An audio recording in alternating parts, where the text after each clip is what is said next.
정권 곳곳에 친일 바이러스가 있다. 나라를 초토화시키고 휴가를 떠난 윤석열과 김건희는 결국 시민들의 거센 민심을 확인하며 대통령실로 복귀할 수밖에 없었습니다. 하지만 또다시 꺼내든 충격적인 카드에 분노한 민주당은 즉각 최상병 특검법을 또다시 상정하는 강수를 띄웠고, 특히 특검법을 내놓겠다던 한동훈을 연일 압박하며 국민의 힘을 그루기 상태로 빠뜨렸습니다. 영상 시작에 앞서 혹시 괜찮으시다면 구독과 좋아요 정중하게 부탁드립니다. 8.15 광복절 특별사면 및 복권 대상에 김경수 전 경남도지사 등이 포함된 것으로 구의 확인되었습니다. 법무부는 지난 8일 정부가천청사에서 사면심사위원회를 개최하여 이같이 결정했습니다.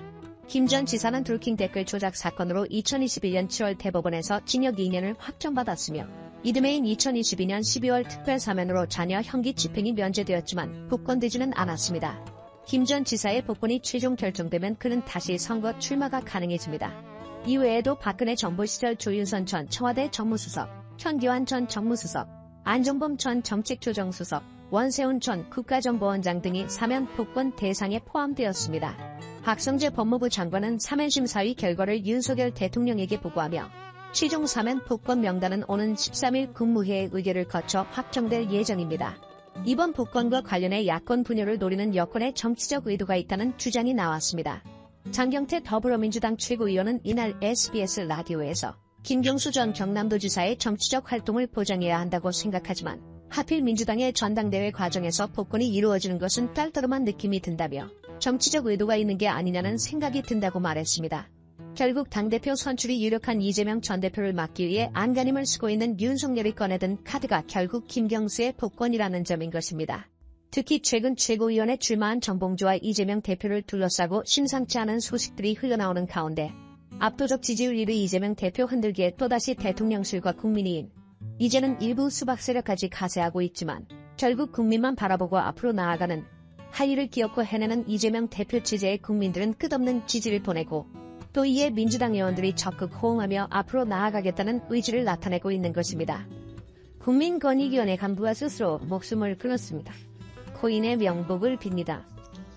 김건희 여사의 디올 명품백 액수수 사건은 많은 사람들의 분노와 좌절, 모욕감을 안겨준 윤석열 정권의 핵심적인 시부입니다.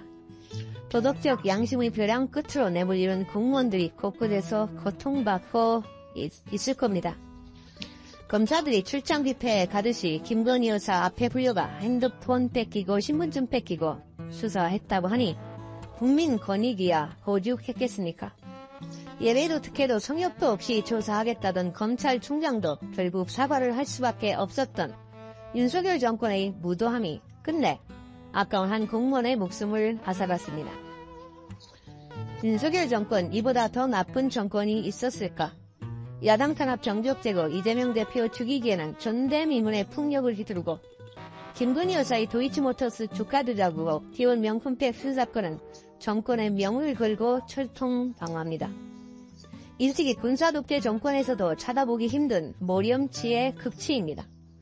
이러니 윤석열 정권을 두고 전두환 정권보다 더 잔인하고 이명박 정권보다 더 비열하고 박근혜 정권보다 더 무능하다고 하는 겁니다.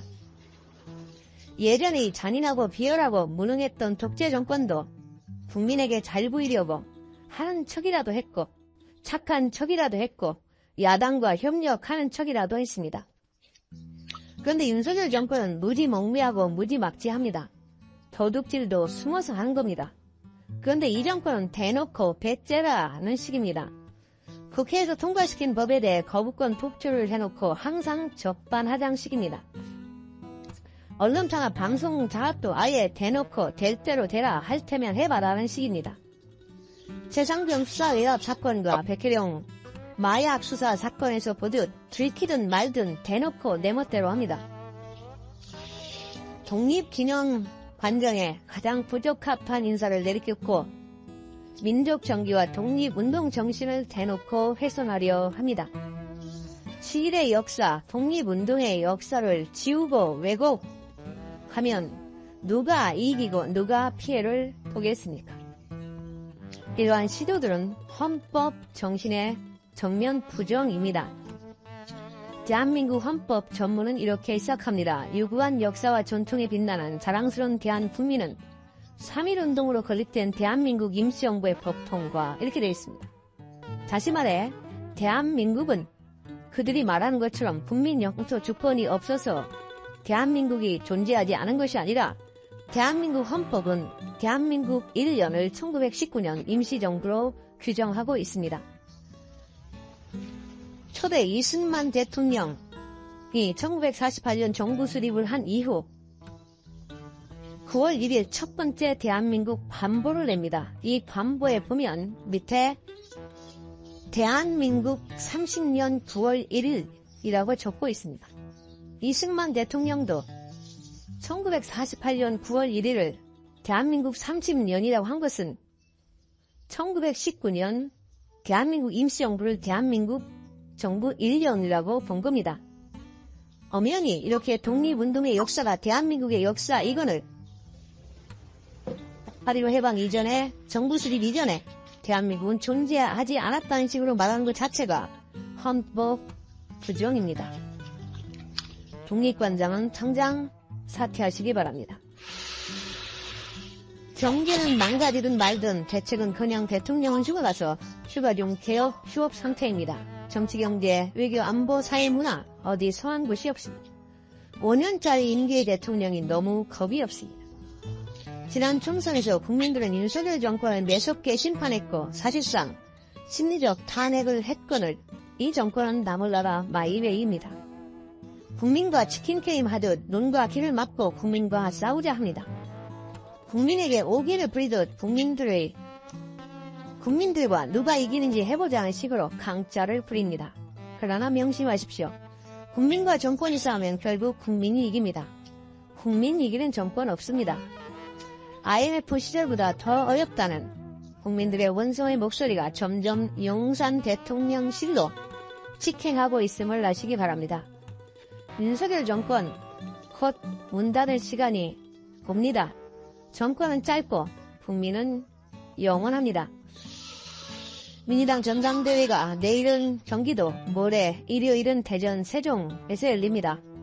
당원 여러분들의 많은 관심과 참여 바랍니다. 당원이 주인입니다. 주인 노릇 톡톡히 합시다. 특히 윤석열이 천하남 티셔츠를 입고 다니며 일명 천하남파리를 하고 있다는 것에 너무나 분노가 터진다는 반응이 쏟아지고 있는 이유는 최상병사관 때문만은 아닙니다. 다름 아닌 윤석열 정부가 친일적 역사인식을 가진 뉴라이트 인사들을 학술 및 보훈기관 요직에 잇따라 임명한 것이 논란이 되고 있기 때문입니다.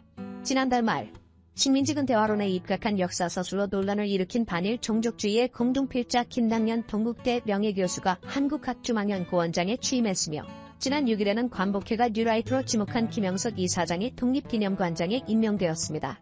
이에 대해 여러 평가와 지적이 나오고 있습니다. 윤석열 정부의 인재풀이 협소하다는 평가와 함께 최근 일본 사도광산의 유네스코 세계문화유산 등재 과정에서 보여준 정권의 대의관이 가감없이 반영된 인사라는 지적도 제기되고 있습니다. 김영석의 독립기념관장 임명에 대해 관복회는 강하게 반발하고 있습니다. 관복회는 7일 관복회관에서 열린 이사, 지부장 긴급연석회의에서 건국절을 제도화하고 독립기념관을 건국기념관으로 만들기 위한 음모의 일환이라고 규정하며 역사정의가 바로 설 때까지 강력히 대응하겠다고 결의했습니다. 이종찬 관복회장은 이날 회의에서 친일을 반민족으로 보지 않는 사람을 관장으로 임명한 것은 일제강점기 식민지배를 합법화하고 독립운동을 무의미한 일로 치부하는 것이라며 이는 후손들이 결코 용납할 수 없는 일이라고 강조했습니다. 그는 1948년 건국절을 만들겠다는 의도라고 밝혔습니다. 또한 이 회장은 독립운동 세력을 약화하고 분열시키며 민주권을 더불어민주당이 세 번째 최혜령 특검법을 발의했습니다. 더 센 특검을 준비하겠다는 예고대로 수사 대상에 임성근 구명무비 의혹을 추가하고 김건희 여사를 명시했죠. 국민의힘은 더 센 특검이 아니라 더 허접스러운 특검법이라고 반발했습니다. 장명훈 기자입니다. 대통령 거부권 행사로 두 번째 최혜병 특검법이 재표결 끝에 폐기된 지 딱 2주 만에 민주당이 최혜병 특검법을 다시 발의했습니다. 세 번째 특검법의 핵심은 수사 대상입니다. 기존 6개 항목에 이종호 등이 김건희 등에게 임성근의 구명을 부탁한 불법 로비 의혹 사건을 추가로 명시했습니다. 구명 로비의 연결고리가 김건희 여사일 수도 있다라는 의혹 역시 제기되고 구명 로비에 직접적인 연관이 있다라고 하면 이것이야말로 국정농단입니다. 수사 준비 기간에도 증거 수집을 할 수 있도록 특검의 권한을 강화하고 특별검사는 민주당과 비교섭단체가 한 명씩 추천하게 했습니다. 국민의힘 한동훈 대표가 말한 제3자 추천안은 반영되지 않았는데 박찬대 당대표 직무대행은 민주당의 특검법이 마음에 들지 않는다면 한동훈 대표도 특검법을 내놓으라며 그래야 토론이든 협상이든 되지 않겠느냐고 압박했습니다. 국민의힘은 공익제보를 가장한 정치 공작으로 드러난 일을 수사하느냐며 맹 비난했습니다. 더 강하고 센 특검이 아니라 더 허접한 특검법입니다. 민생 해결에 정말 진정성이 있다면 이제라도 특검법에 대한 집착과 고집을 그만 내려놓아야 할 것입니다. 세 번째 특검법도 여야 간 접점을 찾기 어려워 보이는 만큼 앞선 두 차례 특검법처럼 정쟁과 공방만을 반복하다 폐기될 것이라는 전망이 나옵니다. MBN 뉴스 장명원입니다.